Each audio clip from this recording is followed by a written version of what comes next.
Good morning everybody, my name is Crystal and welcome to my YouTube channel. If you like my videos, please press that like button. Please do subscribe. Good morning. Hope everyone's feeling okay on a lovely Monday morning. I think the sun will come out later. It's a bit overcast and cloudy at the moment, but I'm still boiling hot. It's really hot. I don't know whether it's me, but in this flat I feel like I'm roasting. Alexa, good morning. Good morning. On this day in 1991, one of the most popular movie sequels of all time premiered. Terminator 2, Judgment Day, cost so much to make that Arnold Schwarzenegger took part of his salary in the shape of a Gulfstream jet plane. Hasta la vista, baby. Alexa, what's the time, please? Good morning, Crystal. It's 8:29 a.m. Alexa, what's the date today? Today is Monday, the 1st of July. Alexa, what's the weather like? Alexa, the weather. Right now in Rochester, it's 15 degrees Celsius with mostly cloudy skies. Throughout the day, you can expect more of the same, with a high of 22 degrees and a low of 13 degrees. Alexa, what is the humidity? Currently, the humidity is 68%. Alexa, can you tell me a joke? The duck walks into a bar and says, "Give me 10 beers." The barman says, "How are you going to pay for them?" The duck says, "Just put it on my bill." Alexa, whose birthday is it today? Today's famous birthdays include Dutch Association football player Ruud van Nistelrooy, Japanese-born British actress, model, and ballet dancer Sonoya Mizuno, American actress, producer and former model Liv Tyler, Canadian-American actress and model Pamela Anderson, and American singer-songwriter and actress Debbie Harry. Right, so Pamela Anderson was in Baywatch. Alexa, how old is Pamela Anderson? Pamela Anderson is 57 years old. 57, Pamela Anderson. Right guys, so good morning. It's not too bad today. No. The trouble with this weather, it can make you feel very tired and sluggish, and also lose patience, do you know? Less than you lose your patience with people in this heat.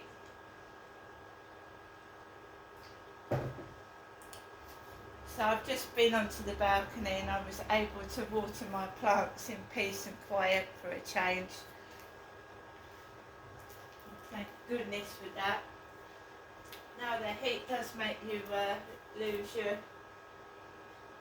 cool more easier than you usually would. And I've been onto TikTok. I've been onto TikTok this morning because I usually upload a TikTok video first. And there's this woman complaining about her Sainsbury's bread being so Sainsbury's again. She had bread dated the same day. So she said it's the people that pick. Sometimes the people that pick the food. You know, giving you food that's almost out of date. So if it's dated the 30th of June to use by, what she means is she's been given given bread dated the 30th of June, the same day. And they can get away with that, you see.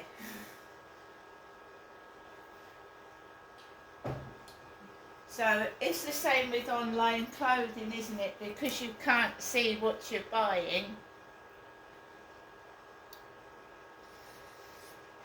You take pot luck whether it fits you or not. Some people though physically can't go out to the shops. They can't, they're disabled. So that is unfair, isn't it? That's unfair. If somebody is disabled and can't go out. and the shopping arrives in a disgusting state, or it's almost out of date. I mean, Sainsbury's need to pull their socks up. They really do. I'm really put off ordering from Sainsbury's. That shopping was disgusting. It was, I don't know, if that ever happens again, I may go to the newspapers with it. If that ever happens again, something like that, then it had bite marks in it, for fuck's sake. My shopping had bite marks in it.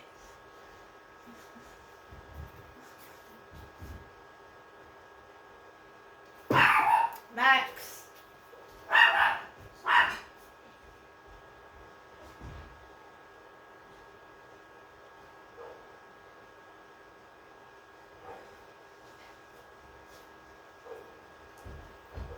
Sorry, my cats are trying to keep cool.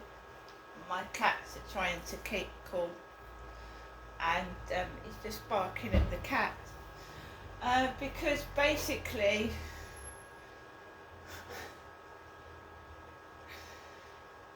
cats have got a lot of fur as well as a dog, and my cats are trying to get cool in cool places, and that means crawling into the most funniest places. And Max is used to the cats like being with him, and all they want to do is keep cool in this heat, so he's barking.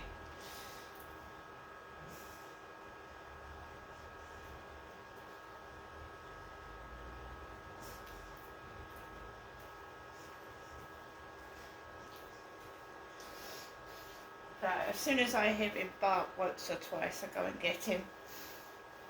So he wasn't barking at anybody, he was barking at his at Harry. So good morning everybody again. I'm at home today. I'm not planning to do very much. I've had a text message this morning, and we'll see how things go. I'm talking to someone just casually and just see what happens.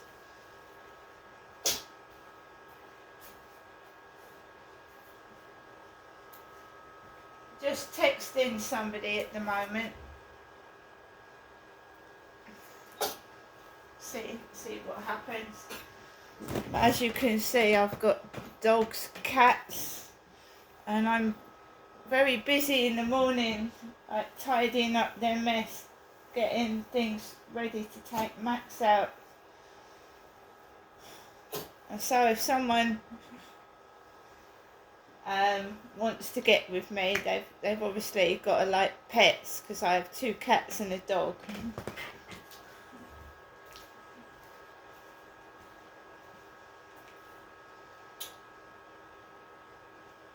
So yeah, just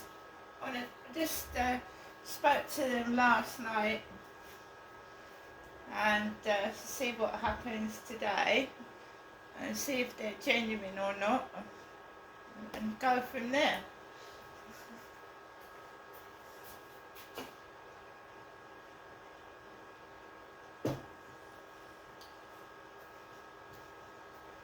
Yeah, but as I said before, things can be deceiving. You know, the guy upstairs that I was having what I thought was a terrible time with, he's actually quite a nice bloke. He's quietly spoken, and no, he's okay. I just think he's got autistic children, and autistic children can be really, really hard work. My ex-husband worked with children that had autism, and one of them scratched him. They can be very, very hard and difficult to deal with. You see, they scream and they shout, and that's what his kids were doing. And he was stuck up there with 4, and at least 3 of them were autistic on the high spectrum scale. So, I mean, you know, he was probably having a terrible time of it up there, and I was just trying to help, really.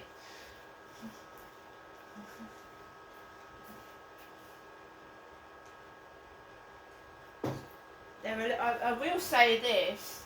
When they are up there, they're a lot well behaved than they used to be. They really are. So I'm not complaining. But you've got to understand that he's one bloke. And if you've got like 3 kids with autism, it must be awful for one parent to cope with that, you know, especially if you're somebody that doesn't believe in discipline and they hit you and scream and shout. It must be awful. So I do understand. And I don't want any more, you know,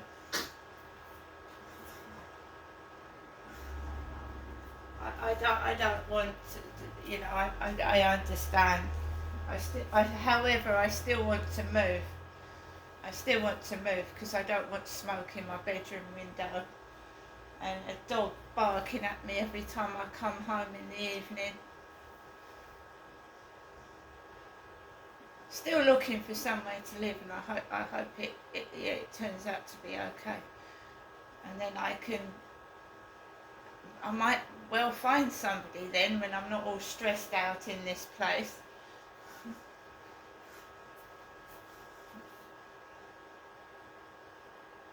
Alexa, LBC Radio. LBC London from Global Player.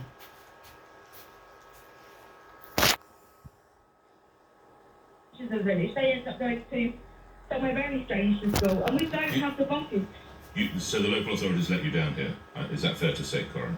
I think the district council have let us down by not getting a decent local plan sorted. Okay. Corin, thank you. I will leave you there. Good luck. Thank you so much for finding time to talk, because I think you'll possibly be on the run to get the children to school or something, so I will let you crack on. Just coming up on 8:40 or 20 to 9. We go to Watford. Again, this is in a little cluster. This is all happening in the belt of Hertfordshire. Paul's in Watford. Hello, Paul. Good morning. Hello, Nick. What do you want to tell me, sir? Yeah, just on the planning side. So just to say, the large developers basically have the law and they have central government on their side. So that's how they get through these massive developments. Because local councillors, I mean, I hear that. A local councillor fearful of not winning the next local election will often champion the cause of a residents' group, is what I read. Yes, I don't know. Nick, that's only lip service. So they'll say, yeah, okay, to look good in front of their local constituents. But large developers say, I'll see you in High Court. I'll have a top land barrister in court. That's about £5,000 a day. And also, if you lose, costs are on you as well, by the way. So it's run by fear. And you said the article there about the lady who had a pub in the middle of the village who did car, and she just wants to build a house in the back garden. Then, the car park, yeah. So the local planners will give her a hard time because they're so resentful of the large developers bullying them all the time, and they keep losing. They'll take it out on the people. The little guy. The resources. They'll take it out on the little guy. Got it. Oh, the little guy. Oh, my word. So how much of the housing stock in the UK is self-built? How do you know this? I've built my own house and I've gone through a lot of pain. Have you? And the hardest thing is planning. The building part I can deal with. Planning is smoke and mirrors. And when you're a small guy, what you will put through is unbelievable. And I don't mind people objecting, but the bad mouthing goes on, and you have to go to committee, and you lose that, and you go put another application in. It's painful. That's why only 4% of the housing stock in the UK is self-built. Is that right? That's right. How long did it take you? Are you in the house now that you built? No, I built a house in, well, it was quite funny actually. The first house I bought, so actually was on Homes Under the Hammer. I bought a site on that, and it was sold by the council. That one went through like a dream. Right. I'm trying to do something here now. Unbelievable. Years. But you do it presumably because the payback, it can be, I imagine, it's an income, right? Well, yes, no, Nick. I mean, also, I've got a son. I want to stay in the same area that I live in. Yeah. And this is the only way I can do it. You know, I'm not here to actually profiteer out of it. No, I'm here to give financial security for my family and give him a home. I don't want him to be in generation rent.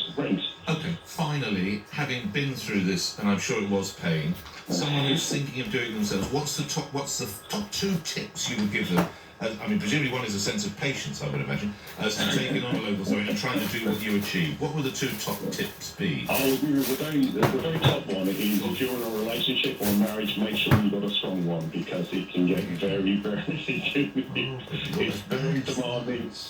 It's very demanding. So, and when you're doing the build, things go wrong, budgets, schedules. So, yeah, make sure you've got a good partnership. All right, I'll end it there. Paul, good luck.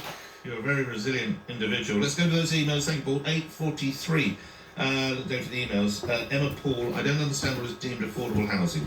An affordable 2-bed flat in Bexley, which is a part of southeast London or on the Kent border, is £450,000. I'm completely priced out of the area. I'd rather they didn't build rubbish new builds that look like building blocks than build on any bit of green space for more of the same. Property prices, buying and rental are the issue, and the severe lack of social housing. Same subject. This is from Carol. I live in Rochford, which is in Essex, but 1,200 plus houses are or are being built on Greenbelt, and the roads, the doctors, etc., are all rammed. We used to be able to go to the supermarket easily. Now it's just solid traffic, and this has been a Conservative voting area for as long as I can remember. There's no room on the roads for locals. Okay. In Henley-on-Thames, May planning delays are due to local political interference by local councillors. The planning officers are often overruled by councillors who are being lobbied by local residents. This needs to stop, otherwise the system will never move forward. Well, you want to allow people to have their say, don't you? Adam's in Bristol. Adam, what's your story? Are you in this industry, is that right? Good morning. Hi there, Nick. I've been in the industry for about 15 years. My job is to actually acquire the land for developers. Right. What I would say is this is a mostly politicised system. What I would say is, we're losing your signal a bit. Just make the main point you want to make, because we're battling with a bad signal. Okay, apologies. The point that I'm making is we have no choice as to build on greenfield land, and local authorities have to release greenfield land for development. I just want to challenge you. Why won't you look at brownfield sites, Adam, if you can hear me? We do look at brownfield sites. The problem is, when you look at the quantum that has to be developed, over 300,000 houses a year, there isn't enough brownfield land to actually build that level of housing. The B8, B2 industry, which is your warehouse and logistic industry, is absolutely massive, and they're requiring brownfield sites in reachable locations. I see, because they're after it as well. We got there, Adam. I will end it there before the line dips again. Safe driving. You're obviously in a vehicle of some sort. Thank you.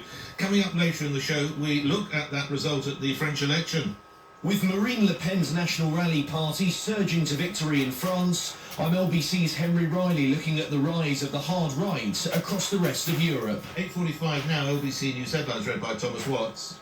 The main parties are stepping up their core messages ahead of the general election on Thursday. France's main far-right party is in the lead after the first round of parliamentary elections, and England edged past Slovakia last night, surviving a big scare at Euro 2024. LBC weather, dry in the south and east with some early sunshine, then more rain later, a high of 21 degrees. LBC Travel, I'm Joanne, where one lane's just been closed on the A2 westbound at Dartford Heath, so as a result there are delays all the way back to the M25. Very busy in Esher with Claremont Lane staying closed in both directions following an accident. Those queues go all the way back to the A3 junction at Esher Common. In Radlett, Watling Street stays closed both ways because the overnight works are still taking place. The M11's very busy northbound at junction 7 at Harlow. That's because a car's broken down. It's actually on the exit slip road, but there are delays back into the main carriageway. London Overground services still can't run between Gospel Oak and Stratford. On the Underground, there are severe delays on the Central and Northern lines, and also minor delays on the Hammersmith and City. This is LBC. The future is unpredictable at times.